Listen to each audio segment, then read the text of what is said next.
আসসালামু আলাইকুম। ফেসবুক বন্ধুদের কাছে আমি একটা জিনিস বলতেছি। আল্লাহ যখন মানুষকে সৃষ্টি করেছেন, মানুষকে অনেক কিছু দিয়েছেন, জ্ঞান বুদ্ধি ভালো মন্দ।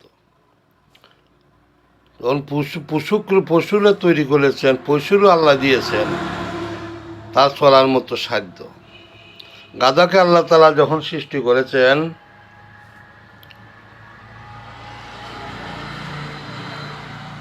তাহাকে বলা হলো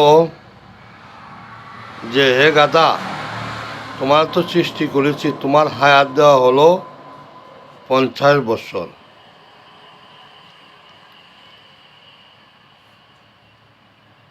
তোমার জ্ঞান বুদ্ধি কিছুই থাকবে না, শুধু তুমি মানুষের উপকারে আসবে, মানুষের কাজ করতে। এই তোমাদের দায়িত্ব দেওয়া হলো। গাধা তখন আল্লাহ তাআলার কাছে বলল যে আল্লাহ, আমি এতগুলি আয়াত নিয়ে আমি পারবো না, আমার অর্ধেক আয়াতগুলি মানুষকে দিয়া দেন। আল্লাহ তাআলা তাহা কবুল করলেন। মানুষকে গাধার অর্ধেক আয়াত দিয়ে দিলেন। তখন কুকুর তৈয়ার করলেন। কুকুরকে বললেন যে কুকুর, তোমার 30 বছর হায়াত দিয়ে দিলাম, 30 বছরের হায়াত দিয়ে দিলাম। কুকুরও আল্লাহ তাআলার কাছে অনুরক্ত হয়ে আল্লাহ তাআলার কাছে বলল যে আল্লাহ, তোমার তো তুই আর মানুষ, উত্তম মানুষ, আমার এতগুলি হায়াত নিয়ে আমি বাঁচতে পারবো না। আমার 30-এর বদল আমার 10 বছরে হায়াত দিয়া দেন, বাকিগুলা মানুষকে দিয়া দেন। আল্লাহ তাআলা ওইগুলিও কবুল করে নিলেন। তখন বানর, আমরা বলি বানর, আপনারা কে কী ভাষায় বলেন জানি না। বানর একটা প্রাণী আছে, গাছে গাছে গাছে গাছে থাকে, তার কোনো নিস্তার নেই। তারা যখন হায়াত দেওয়া হইল 20 বছর, বানর হলে আল্লাহর কাছে অনুতপ্ত হইয়া আল্লাহর কাছে চাইল যে আল্লাহ, আমারে অর্ধেক আয়াত দিয়া দেন, অর্ধেক মানুষকে দিয়া দেন। তা আমরা পাইলাম কত? 3 জনের আয়াত। বানরের পাইলাম 10 বছর, কুকুরের পাইলাম 20 বছর, গাধার পাইলাম 25 বছর। এই হলো আমাদের, আর অনেক ঊর্ধ্বে তো আছেই।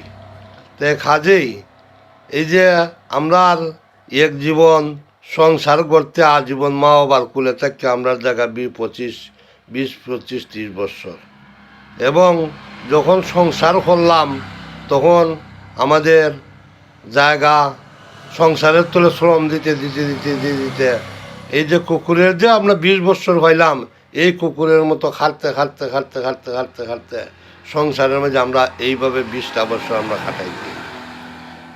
খাটাই দিই। এখন যখন জি হইল, পুত হইল, নাতি নশা হইল, এটা পুত বিয়া দিলাম, জি বিয়া দিলাম, এইভাবে অনেক বড় সুন্দর সংসার গড়া হইল।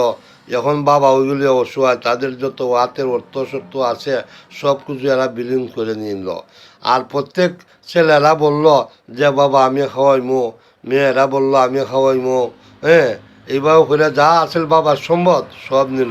এখন তো বাবার আর তো কেউ কিছুই নাই। এখন বাবা আলগা একটা গরু দিল, বাবা ওরা হইতেছে যে আমি পোলাই হইতেছে আমি কোনদিন খাওয়াইমো, এইভাবে হইতেছে আমি কোনদিন খাওয়াইমো, হ্যাঁ, তে পোলার দ্বারা যাওয়ান লাগে, তে পোলার গুলির দ্বারা যাওয়ান লাগে, এইভাবে জীবনটা কাটাইতে হয়।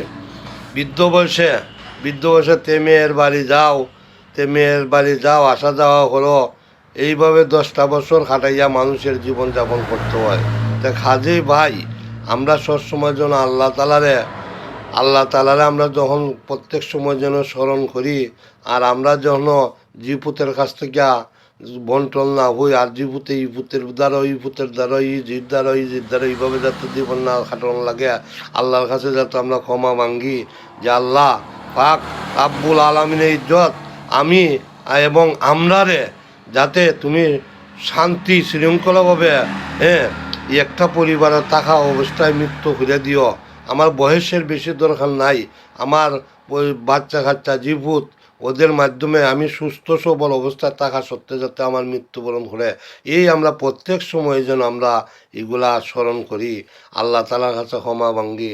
ফজরতে যখন ফজর আমরা 3টার সময় যেন উঠি, ওইটা যখন আল্লাহ তালার গুণগান গাই, আমরা যেন তাজ্জুদ পড়ি, সবসময় যেন তবজু পড়ি, জিগিরা গাছার পইরা আমরা ফজর পড়ার যাইম, ফজর পইরা আইসা আমরা এই কী করবো, ফজর পয়সা আবার জিকির আজকাল করবো, এরপর আবার আমরা ইয়াশাক পড়বো। ইয়াশাক 24-25 মিনিট পরে আমরা যেন পড়ি। ফজরের নামাজের টাইমের 24 মিনিট পরে যখন সূর্য উদয় হয় তখন আমরা যেন ইয়াশাক নামাজটা পড়ি। হ্যাঁ, আমরা যেন সুন্দর একটা আমল করতে থাকি ভাই। আমরা প্রত্যেকেই আমরা এই আমলটা যেন আমরা মাথায় রাখি, আর আমরা বাচ্চা কাচ্চারে যেন ধর্মীয় শিক্ষা দান করি। প্রত্যেকেই আমরা এটা যেন স্মরণ রাখি, এই বলিয়া এই আপনাদের প্রতি ধন্যবাদ। আসসালামু আলাইকুম।